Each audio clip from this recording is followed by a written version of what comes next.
은혜 받으실 말씀은 마태복음 21장 2절에서 9절까지 말씀입니다. 마태복음 21장 2절에서 9절까지 말씀을 다 같이 봉독하시겠습니다. 이르시되 너희는 맞은편 마을로 가라. 그리하면 곧 매인 나귀와 나귀 새끼가 함께 있는 것을 보리니 풀어 내게로 끌고 오라. 만일 누가 무슨 말을 하거든 주가 쓰시겠다 하라. 그리하면 즉시 보내리라 하시니 이는 선지자를 통하여 하신 말씀을 이루려 하심이라.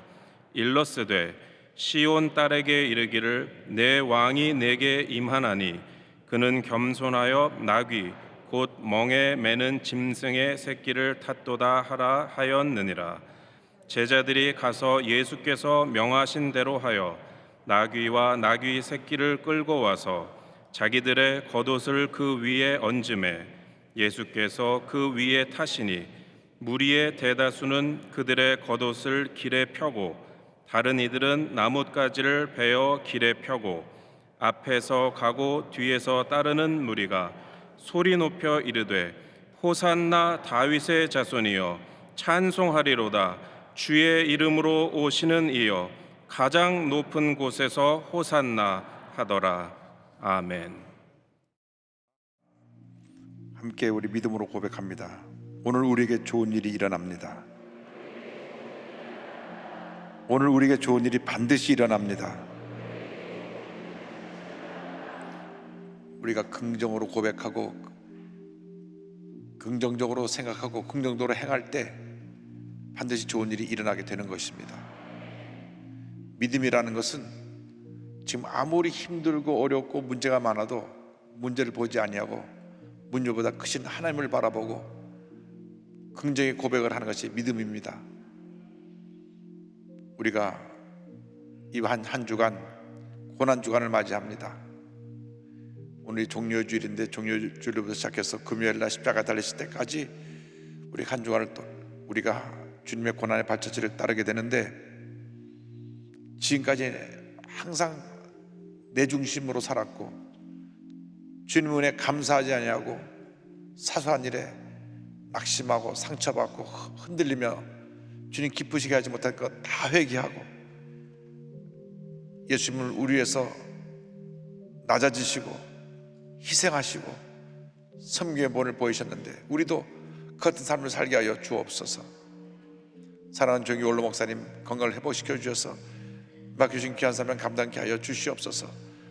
통성으로 다 같이 기도합니다. 주여 주여 주여.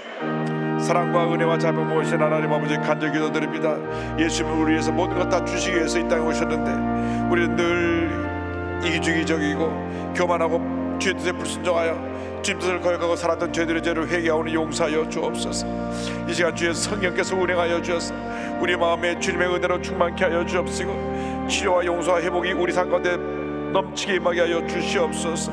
사랑의 주의 올로 목사님 주께서 붙들어 주셔서 영광의 강건함으로 함께 하여 주옵시고 맡겨준 귀한 사명 가수도록 은혜를 길게 간절히 바라옵곤 합니다. 이 시간 주님의 시간입니다. 주님께서 이 시간 주인이 되셔서 홀로 영광 받으시고 예비하시는 대로 넘치게 채워주셔서 우리가 변화받고 치료받고 회복되고 주변으로 충만케 하여 주셔서 주님 영광에 살아가는 제모다 될 수 있도록 은혜 내려 주옵소서. 주님 감사합니다. 감사합니다. 영사를 함께 드린 모든 예배 처소 위에 주님 은혜 내려 주시옵소서. 감사합니다. 감사합니다. 주 너를 지키리 아무 때나 어디서나 주 너를 지키리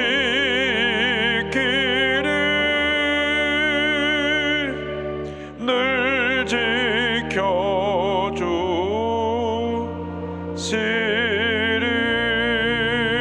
지켜주시리. 사랑과 은혜와 자비가 무한하신 하나님 아버지, 주님의 놀라우신 은혜를 인하여 감사드립니다.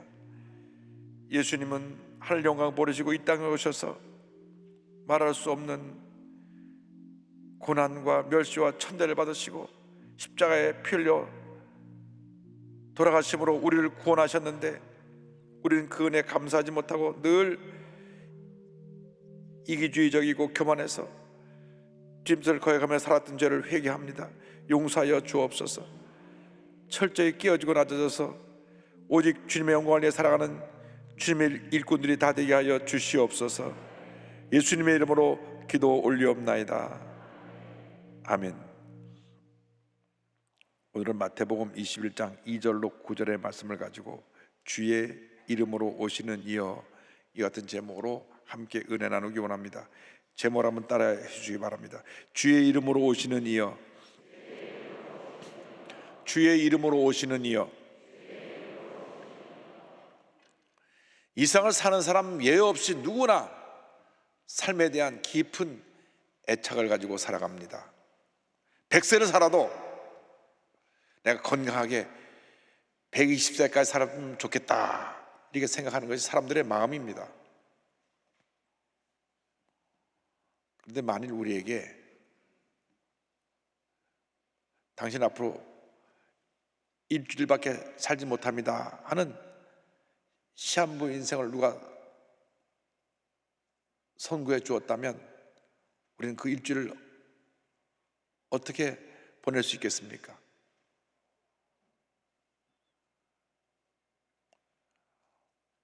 오늘은 2000년 전에 예수님께서 예루살렘에 입성하신 날입니다. 종려나무 가지를 흔들며 주님을 환영했기 때문에 종려주일이라고 부릅니다. 오늘로부터 예수님의 마지막 일주일이 시작됩니다.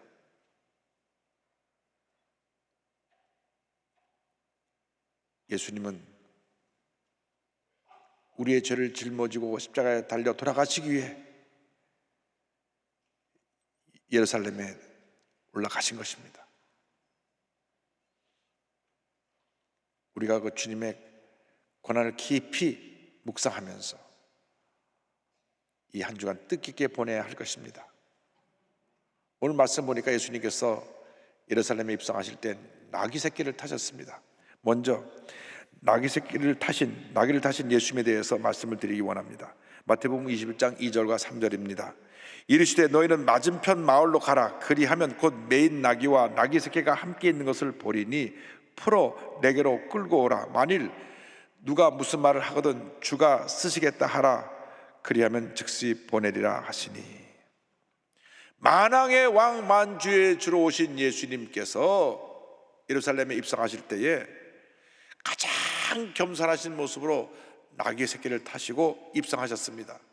옛날에 왕이나 전쟁에서 승리한 개선 장군이 성에 들어갈 때는 앞뒤로 호위군사가 따르고 고조대가 나팔을 불면서 위풍당당하게 온 백성들의 환호를 받으며 입성했던 것을 우리는 늘 영화나 기록을 통해서 잘 알고 있습니다. 그런데 만왕의 왕 되신 예수님께서 예루살렘에 입성하실 때 가장 겸손하신 모습으로 나귀 새끼를 타시고 뒤뚱거리는 그 나귀 새끼를 타시고 예루살렘에 입성하십니다. 예수님께서 나귀 새끼를 타고 입성하실 것은 주전 520년 스가랴 선지자가 이미 예언한 말씀입니다. 그러니까 예루살렘에 입성하시기 전 550년 전에 이미 기록을 통해서 이렇게 예언합니다. 스가랴 9장 9절입니다. 시온에 따라 크게 기뻐할지어다. 예루살렘에 따라 즐거이 부를지어다. 보라, 내 왕이 내게 임하시나니 그는 공의로우시며 구원을 베푸시며 겸손하여서 나귀를 타시나니 나귀의 작은 것 곧 나귀 새끼니라. 스가랴 선지자는 예수님이 겸손한 모습으로 나귀 새끼를 타고 입성하실 것을 예언했습니다. 그 예언대로 주님이 나귀 새끼를 타고 예루살렘에 입성하셨습니다. 예수님은 하늘 보좌를 버리시고 한평생 이 땅에 오셔서 가장 낮은 모습으로 겸손하게 그 맡겨진 모든 사명을 감당하셨고 제자들에게 마지막으로 가르쳐 주신 것도 겸손의 도리인 것입니다. 제자들이 내일이면 예수님 십자가 달려 돌아가실 텐데 그것도 모르고 자리 다툼을 하고 있었습니다. 그래서 마지막 만찬 자리에서 예수님이 세숫대를 가져다가 수건을 허리에 동이시고 저들의 발을 씻기신 것입니다. 요한복음 13장 5절입니다. 이에 대야에 물을 떠서 제자들의 발을 씻으시고 그 두루 신 수건으로 닦기를 시작하여 14절 15절입니다. 내가 주와 또는 선생이 되어 너희 발을 씻었으니 너희도 서로 발을 씻어주는 것이 옳으니라. 내가 너희에게 행한 것 같이 너희도 행하게 하려 하여 본을 보였노라. 겸손과 섬김의 삶은 하나님의 가장 기뻐하시는 모습입니다. 3년 반 동안 예수님을 따라다녔던 제자들이 그 주님의 가르침을 제대로 깨닫지도 못하고 또 그렇게 살지도 못했습니다. 자리다툼을 했습니다. 그래서 예수님께서 저들에게 섬김에 살 것을 간곡히 당부하셨던 것입니다. 마가복음 10장 43절로 45절입니다. 너희 중에는 그렇지 않을지니 너희 중에 누구든지 크고자 하는 자는 너희를 섬기는 자가 되고 너희 중에 누구든지 으뜸이 되고자 하는 자는 모든 사람의 종이 되어야 하리라. 인자가 온 것은 섬김을 받으려 함이 아니라 도리어 섬기려 하고 자기의 목숨을 많은 사람의 대속물로 주려 함이니라. 한평생 우리의 가장 큰 과제, 숙제가 있다고 하면 겸손의 삶을 사는 것일 것입니다. 사람들이 좀 잘 나가면 쉽게 교만해집니다. 힘들고 어렵게 살 때는 그냥 하루하루 사는 것이 너무 힘들어서 그러한 모습이 보이지 않았는데 삶이 풍요로워지고 등타쓰고 배부르면 알게 모르게 사람이 교만해지기 시작합니다. 높은 자리에 올라가면 아랫사람을 무시하고 사람들에게 박수갈채를 받고 막 인기가 절정에 오르면 한없이 교만해가지고 사람들을 함부로 대하고 마음대로 자기의 감정을 다 표현하고 살아가는 것입니다. 그것이 사람들의 모습입니다. 우리 예수 믿는 사람은 그런 일반 사람들이 가는 길로 가면 안 됩니다. 그런데 예수를 믿고 나서도 그것이 잘 안 되기 때문에 그것이 문제인 것입니다. 중세 성자로 불렸던 어거스틴에게 어느 날 그 제자들이 와서 물었습니다. 선생님, 예수님의 가르침 중에 가장 소중하고 으뜸되는 가르침이 무엇입니까? 그때 어거스틴이 말합니다. 겸손이니라. 그러면 두 번째로 가장 소중하고 귀한 교훈이 무엇입니까? 그것도 겸손이니라. 그러면 마지막 세 번째로 가장 소중하고 귀한 교훈이 무엇입니까? 그것도 겸손이니라. 겸손은 한평생 우리들의 숙제입니다. 주님, 내가 잘 될 때 교만해지지 않게 하여 주옵소서. 칭찬받을 때, 박수갈채 받을 때 다 주님의 은혜로 된 것임을 알고 겸손해지게 하여 주옵소서. 겸손해질 때 하나님이 우리에게 복을 내려주시는 것입니다. 둘째로 나귀 새끼를 타고 돌아오신 예수님을 환호하는 백성들의 모습에 대해서 함께 생각해 보기 원합니다. 백성들은 예수님이 저들을 로마의 앞에서 건져줄 그러한 심판주 메시아로 생각해서 열렬히 환영을 했습니다. 마태복음 20장 8절입니다. 무리의 대다수는 그들의 겉옷을 길에 펴고 다른 이들은 나뭇가지를 베어 길에 펴고 저들이 존경과 사랑의 모습으로 그 겉옷을 펴서 그 앞에 깔았습니다. 나뭇가지를 깔고 또 흔들었습니다. 그리고 외쳤습니다. 9절입니다. 앞에서 가고 뒤에서 따르는 무리가 소리 높여 이르되 호산나 다윗의 자손이여 찬송하리로다. 주의 이름으로 오시는 이여 가장 높은 곳에서 호산나 하더라. 호산나를 외쳤습니다. 주여 우리를 구원하소서. 호산나 호산나 다윗의 자손이여 메시아시여 메시아시여 우리를 구원하소서. 우리를 이 로마의 압제에서 구원해 주옵소서. 저들이 외쳤던 것입니다.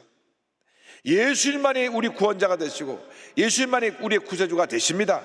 이 세상 누구도 우리를 죄 가운데서 구원해 줄 사람이 없습니다. 오직 예수님만이 길이요 진리요 생명이 되시는 것입니다. 그런데 구약 성경을 보면 장차올 메시아의 모습을 두 가지로 표현하고 있습니다. 이사야 53장을 보면 고난받는 종으로서 오실 메시아, 또 다른 여러 곳을 보면 심판주로 와서 모든 악을 멸하시고 이스라엘 백성을 구원할 그런 메시아로 예언되어 있습니다. 이스라엘 백성들은 그 두 가지 메시아의 모습 가운데 고난받는 종 메시아의 모습을 이해하지 못하고 심판자로 오셔서 로마를 심판하시고 그들을 로마 앞에서 구원해 줄 그러한 메시아로 생각해서 환호하면서 예수님을 모셨던 것입니다. 여러분은 예수님이 여러분이 어떠한 분이십니까? 사람들은 자기가 편한 대로 예수를 믿으려는 그런 경향이 있습니다. 내게 복 주시는 분, 날 잘되게 해주시는 분, 내 병 고쳐주시는 분. 물론 예수님께서 우리에게 복을 주시고 우리가 잘되게 해주시고 우리의 병을 고쳐주시고 우리에게 놀라운 축복을 부어주십니다. 그러나 예수를 믿는 것이 그것이 우선되면 안 됩니다. 그것은 뭐 항상 내가 중심입니다. 내가 잘되고 내가 건강하고 내가 복받고 내 하는 일이 형통하고 그것은 아닙니다.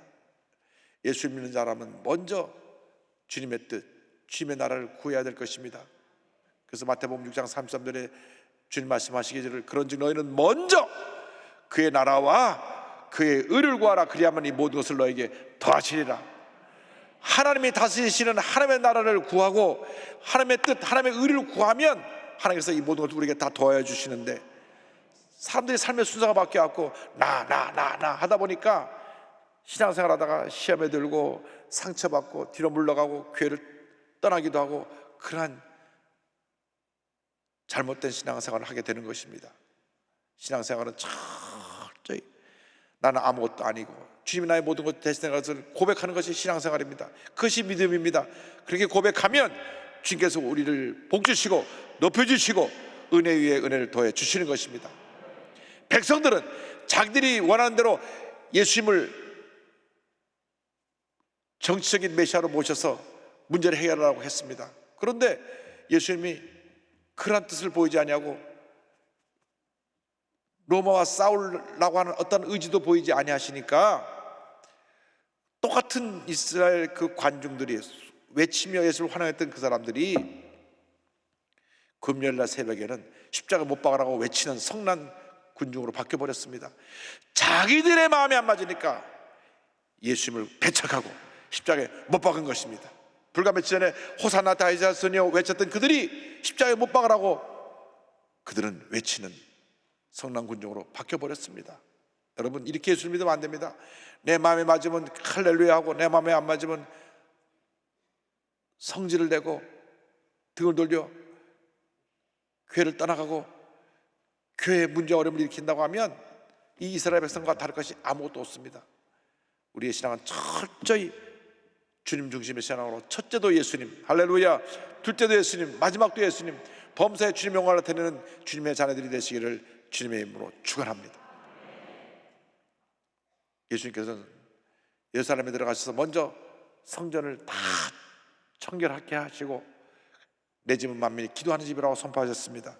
내 집은 기도하는 집이라고 선포하신 그 말씀을 생각해 봅니다. 21장 12절입니다. 예수께서 성전에 들어가사 성전 안에서 매매하는 모든 사람을 내쫓으시며 돈 바꾸는 사람들의 상과 비둘기 파는 사람들의 의자를 들러 엎으시고. 성전에 들어가 보니까 여기저기 장사꾼들이 있고 환전상들이 있고 막 성전이 시장터처럼 되어버렸습니다.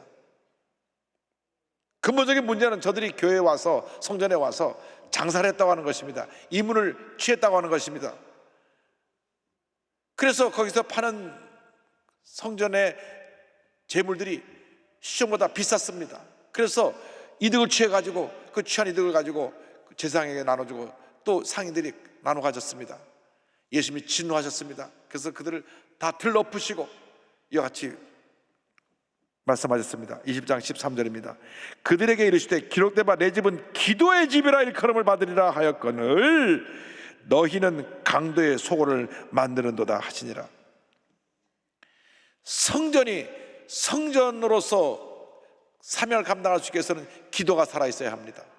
교회가 교회되게 만드는 것이 기도인 것입니다. 어떤 경우에도 기도 없이 교회를 하면 안 됩니다.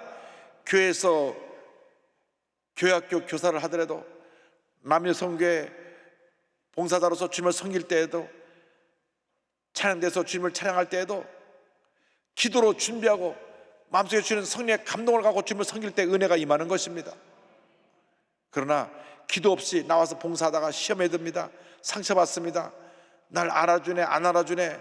그래서 혼자 시험에 들고 그래서 주님이 멀어지고 교회가 멀어지는 그런 모습을 종종 발견하게 됩니다. 그래서 잘못된 것입니다. 잘못된 것입니다. 철저하게 우리는 주님의 은혜 가운데 기쁨과 감사함으로 기도로 무장해서 주님을 섬기는 주님의 일꾼들이 되어야 될 것입니다. 그때 하나님께서 우리에게 복을 내려주십니다. 기도 회복되길 바랍니다. 조지 물러 목사님은 93세까지 귀한 사역을 감당하시는 가운데 고아를 약 15만 명을 돌보았습니다. 66년 동안 15만 명의 고아들을 돌봤는데 그는 단 한 번도 고아원을 운영하기 위해서 여기저기 찾아다니면서 도움을 요청하지 않았습니다. 하나님께 엎드려서 기도만 했습니다. 기도하면 하나님이 응답해 주시고 또 채워주시고 또 채워주시고 또 채워주시고 그래서 매일같이 일기장에다 씁니다. 오늘 이와 같은 기도가 응답되었습니다. 어떤 날은 기도가 3번, 4번, 5번 응답이 되고 어떤 때는 기도가 즉시 응답되고 어떤 때는 기도가 천천히 응답되고 모든 기도의 응답의 제목을 적어서 천국 가신 후에 그분의 일기장을 살펴보니까 응답받은 기도가 5만 번이 넘었습니다. 여러분이 같은 기도의 사람들이 되기를 바랍니다. 여러분 기도할 때 응답해 주시는 것입니다. 개인의 문제, 가정의 문제, 생활의 문제, 직장의 문제, 사업의 문제 어떤 문제라고 할지라도 육신의 질병과 고통이라고 할지라도 기도하고 또 기도하고 또 기도하면 응답해 주시고 기적이 일어나는 것입니다. 우리 교회 오살레 기도원이 있어서 우리가 힘들고 어려울 때 기도원에 가서 기도하면 하나님이 새 힘을 주십니다.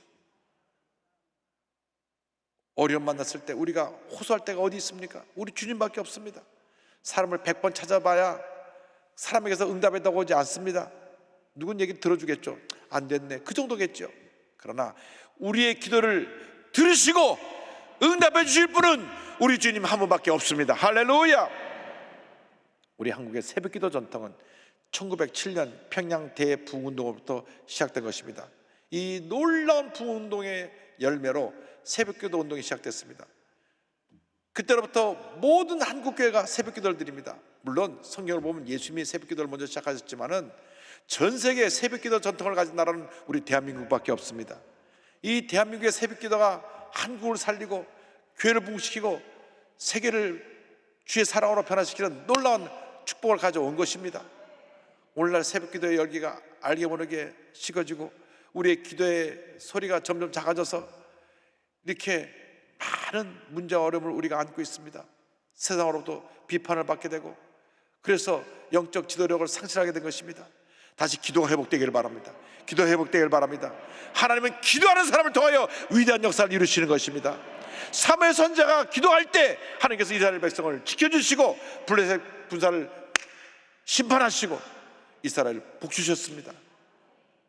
한 사람의 기도가 이렇게 나라를 살렸는데 여러분 모두가 기도할 때 가정에 살고 사회가 살고 대한민국에 살고 북한이 변화되고 하나님의 큰 역사가 나타나게 될 것입니다. 여러분 모두가 기도의 사람들이 되기를 바랍니다.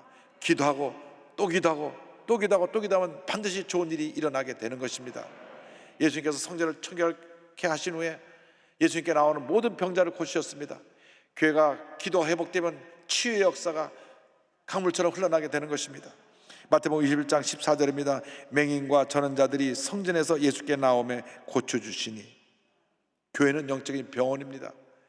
그래서 주 앞에 나오는 사람들이 예수를 통하여 영적인 맹인자들이 눈을 뜨게 되고 육신의 병을 가진 사람이 병을 고침받게 되고 마음의 병을 가진 사람이 병을 고침받게 되는 놀라운 은혜가 임하게 되는 것입니다. 많은 사람들이 마음의 병을 앓고 있습니다.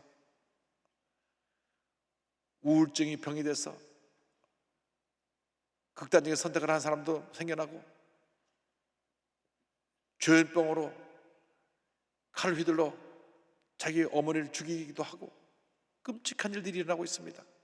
우리 예수 믿는 사람들이 그들에게 복음을 전했더라면 예수의 사랑이 그들을 변화시켜서 그러한 끔찍한 일들을 벌이지 않았을 터인데, 너무나 우리가 이 일을 안타깝게 여겨야 됩니다. 회개해야 됩니다. 지금이야말로 모든 교회가 일어날 때입니다. 기도하고 나서 예수의 사랑의 복음을 전해서 사람들을 변화시키고 치료하고 회복케 하는 그런 은혜가 임하여야 할 것입니다. 여러분들이 작은 예수가 돼서 가는 곳마다 예수의 사랑을 전하면, 겸손히 저들을 섬기면 위대한 하나님의 역사가 여러분을 통해서 온 한국을 변화시키고 세계를 변화시키는 놀라운 은혜로 다가오게 되는 것입니다. 한국 교회 역사 가운데 가장 우리가 기억되어질 만한 겸손의 종 조덕삼 장로님 그리고 이자익 목사님 이야기를 소개하기 원합니다. 이자익 목사님은 경남 남해군 한 섬에서 태어났습니다.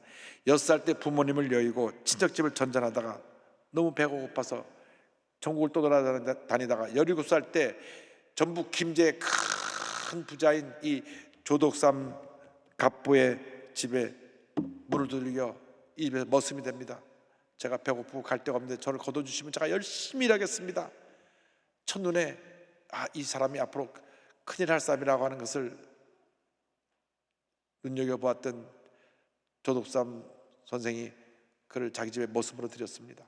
그런데 이 조덕삼 이 갑부는 그 일대 큰 부자인데 마방이라고 그 모든 마차나 이 말들이 가는 길목에서 그들이 쉬었다 가는 그러한 장소를 제공한 그런 집이었습니다.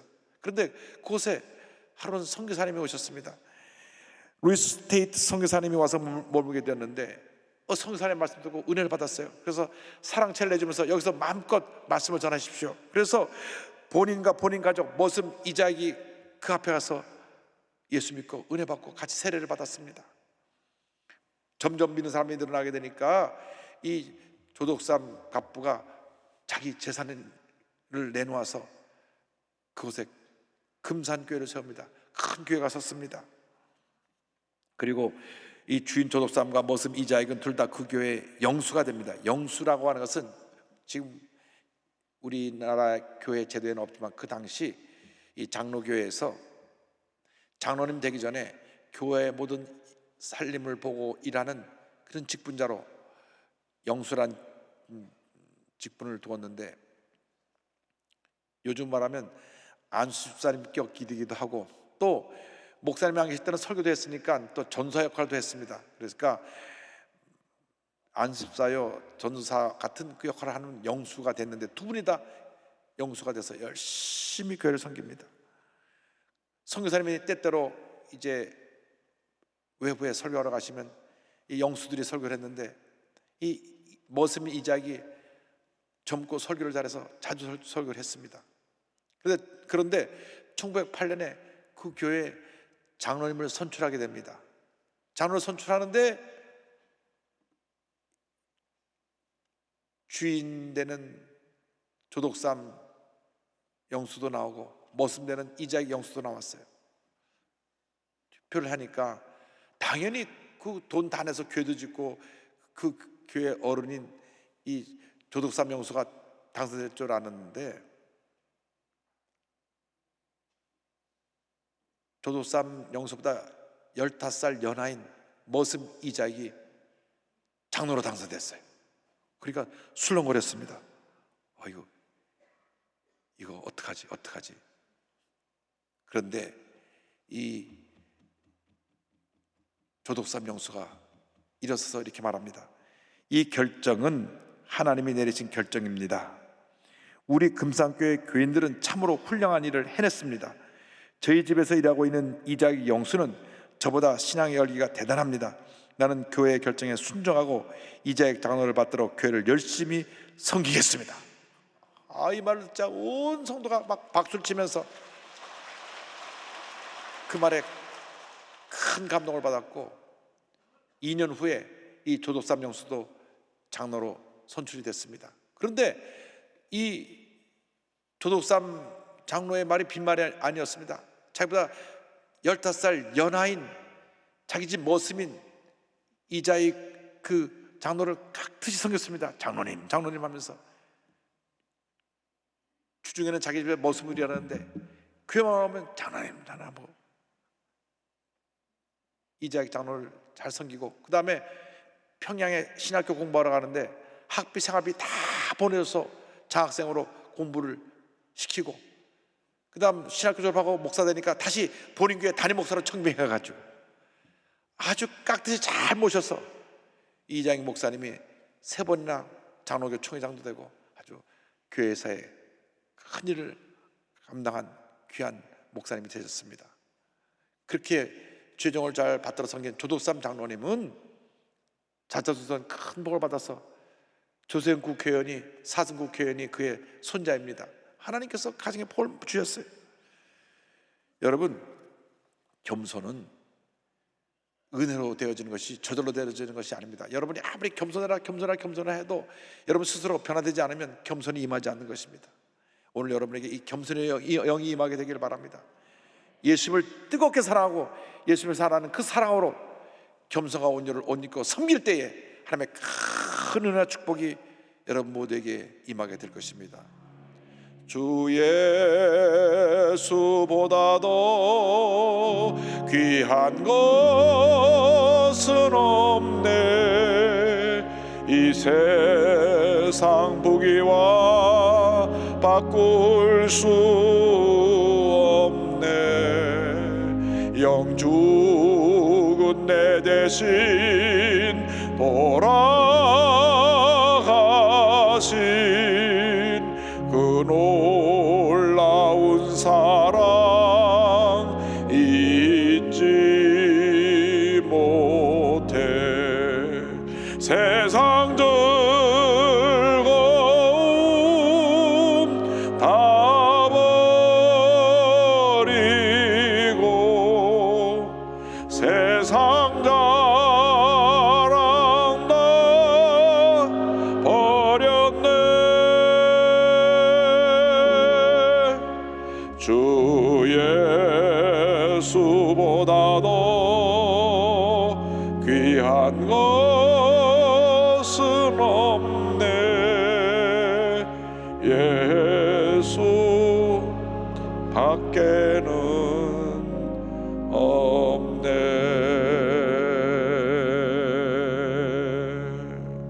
기도드립니다.